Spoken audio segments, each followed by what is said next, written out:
मिली है मंजिलें फिर भी मुसाफिर थे मुसाफिर हैं, तेरे दिल के निकाले हम कहाँ भटके कहाँ पहुँचे, मगर भटके तो याद आया भटकना भी जरूरी था, तेरी आँखों के दरिया का उतरना भी जरूरी था।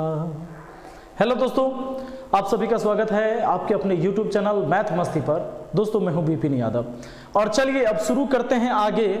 आज मैथ का क्लास होगा हमारा स्पेशल ग्रुप डी और एनटीपीसी के लिए, ठीक है। तो बहुत ही इंपॉर्टेंट सवाल है नंबर सिस्टम का आपके सामने आज, और मज़ा आएगा उसे पढ़ के भी, और एग्जाम में ऐसे क्वेश्चन खूब पूछे जाते हैं। तो चलिए बने रहिएगा आज और आते हैं सीधे प्रश्न पर। क्वेश्चन देखिए क्या कहता है।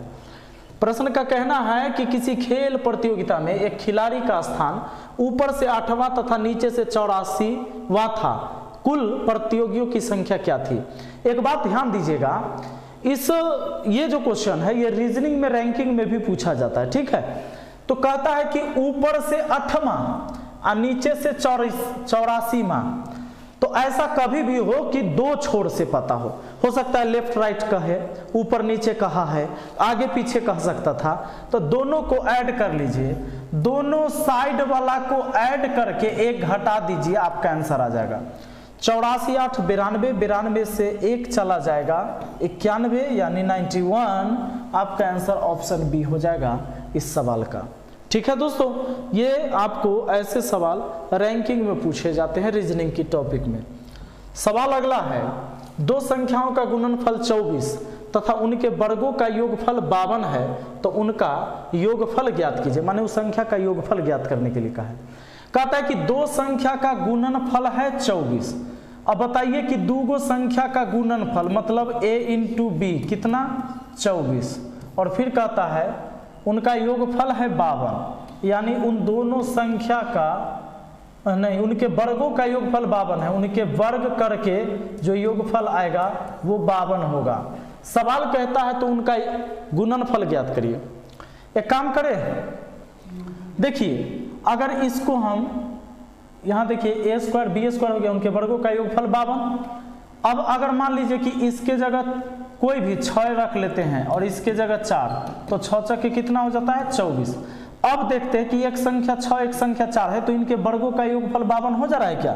6 के स्क्वायर 36, 4 के स्क्वायर 16, 16 36 कितना होता है 52, यानी वो संख्या 6 और 4 बिल्कुल सही है। 6 4 लेने से काम हो जाएगा। तो कहता है उनका योगफल ज्ञात करिए।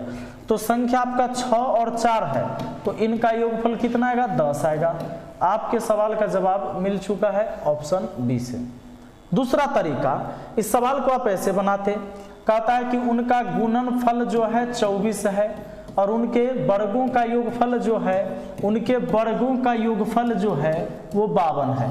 तो दोस्तों a इंटू बी या a square plus B square कहाँ मिलता है, तो वो आपको मिलता है a प्लस बी के होल स्क्वायर में। अगर करेंगे ना तो आएगा a square plus B square plus 2ab आएगा, ऐसे आएगा। अब जरा देखो, तो ये a प्लस बी का होल स्क्वायर, यहाँ देखो इसका मान हमको पता है कि वो 52 दिया है, plus 2ab, 2 into A B मतलब यहाँ 24, 24 दूना 48 और 52 100, मतलब a प्लस बी का होल स्क्वायर बराबर हुआ 100। तो a प्लस बी का मान कितना होगा, स्क्वायर हटेगा रूट लगेगा ऊपर, तो 100 का वर्गमूल कितना आएगा 10 आएगा। आपका आंसर हो गया 10, कोई दिक्कत नहीं होना चाहिए, ठीक है। चलिए अगला सवाल पर आ जाइए। सवाल क्या कहता है,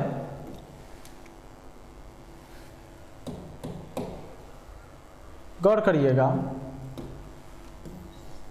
हाँ, सवाल है आपका कि एक टोकरी से आधे सेब बेच दिए गए और 1/3 भाग सेब पक गए तथा 20 सेब शेष थे। आरंभ में टोकरी में सेब की संख्या ज्ञात करने के लिए कहा है।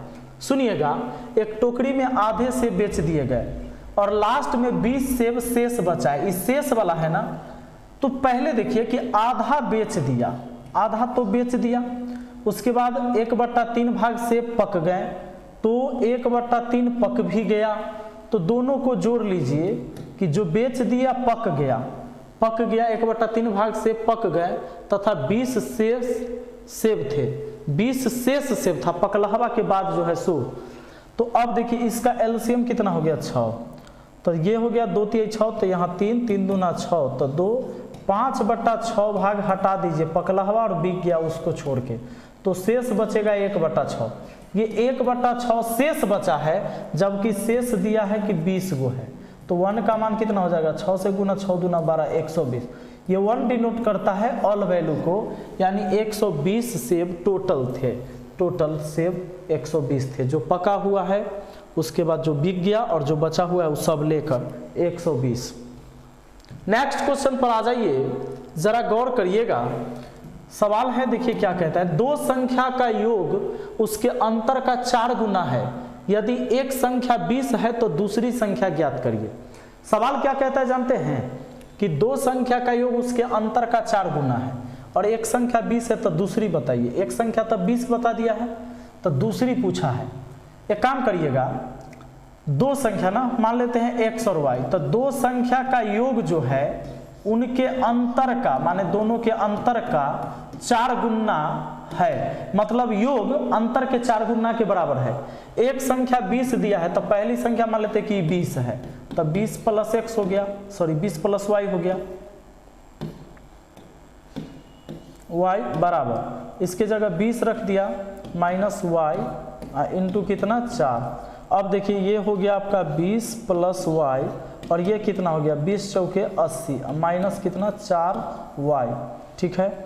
अब आ जाइए, हाँ उसको इधर बुला लीजिए, 4y को इधर बुलाइएगा तो 5y हो जाएगा टोटल, और ये 20 उधर जाकर घट जाएगा तो हो जाएगा 60, और 5 से काटेंगे तो 12 बार में, यानी y का मान कितना आ जाएगा 12, यानी कि दूसरी संख्या हमें मिल गया है वो है 12, और यहाँ है ऑप्शन ए में।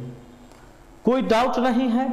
आइए अगला सवाल पर देखिए, सवाल कहता है प्रथम 100 प्राकृतिक संख्या का योग क्या होगा।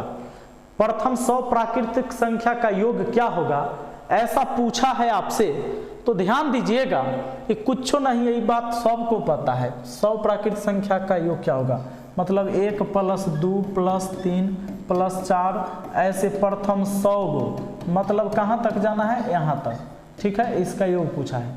फॉर्मूला n × n + 1/2 लगा सकते हैं, n के जगह 100 और फिर 101/2, 2 से कटा दोस्तों 50 बार में, 50 से गुना करिएगा तब 50 50 हो जाएगा, ये 50 50 50 50 कहाँ है, ऑप्शन डी में, ठीक है। आइए जरा अगला सवाल को देख लीजिए, जरा कितना आसान है भाई। चलिए सीखने वाली बात है। ये जो सवाल है आपका कहता है x के पावर n - a के पावर n पूर्णतः रूप में x - a द्वारा किस स्थिति में विभाज्य होगा। दोस्तों 3 फॉर्मूला है टेस्ट ऑफ डिविजिबिलिटी का, 3 को फॉर्मूला आपको याद रखना होगा। पहला बात कि x के पावर n - a के पावर n, ठीक है, इज डिविजिबल बाय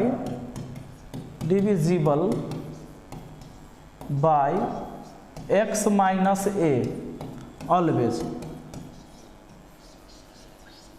ऑलवेज।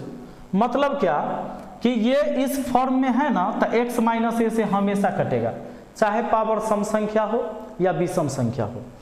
याद रहे x के पावर n - a के पावर n इज, दूसरा फॉर्मूला लिख रहे हैं, डिविजिबल बाय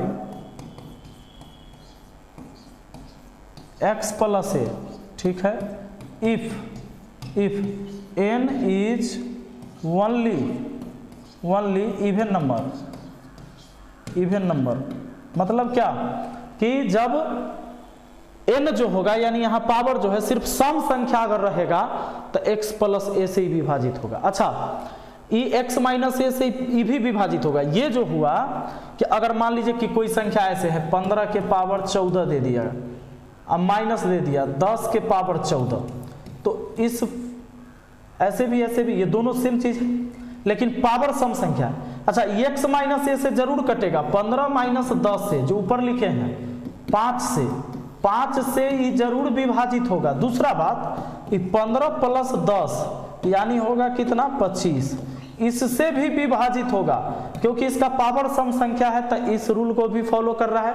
और इस रूल का मतलब है x माइनस ए का मतलब ऑलवेज, मतलब पावर सम रहे या विषम रहे। ठीक है दोस्तों, तो ये 5 से भी कटेगा, मतलब ये जो सवाल अगर रहे कह दे कि 15 के पावर 14 माइनस 10 के पावर 14 ये किससे विभाजित होगा, तो ये जो है 5 से भी कटेगा और 25 से भी कटेगा। ठीक है, एक फार्मूला और लिख लेना है, x के पावर n प्लस a के पावर n, ठीक, is divisible by x plus a if n is only odd number दोस्तों, जब पावर सिर्फ विषम संख्या होगा, यहाँ प्लस में दिया है तो कहीं पावर विषम संख्या रहेगा, उससे कट जाएगा। ये 3 बात आपको याद रखना है। तो अब यहाँ समझिए, x के पावर n माइनस ए के पावर n पूर्ण रूप से x माइनस ए द्वारा किस स्थिति में विभाजित होगी। जो पहले फार्मूला मैंने लिख दिया कि यह ऑलवेज विभाजित होगा, पावर चाहे सम संख्या रहे चाहे विषम संख्या रहे। कहता है कि n यहाँ पावर है, जब n कोई भी संख्या हो चलेगा, बिल्कुल कोई भी संख्या रहे, पावर सम रहे या विषम रहे। ठीक है, अगला देखिए, सवाल कहता है एक विद्यालय में, सुनिए, एक विद्यालय में खेल दिवस पर प्रत्येक कतार में 30 छात्रों को खड़ा करे तो 16 कतारें बनती हैं। यदि प्रत्येक कतार में 24 छात्र को खड़ा करे तो कितनी कतार बनेगी।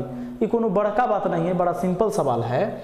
एक विद्यालय में खेल दिवस पर प्रत्येक कतार में 30 छात्र खड़ा करे तो 16 कतार बनता है।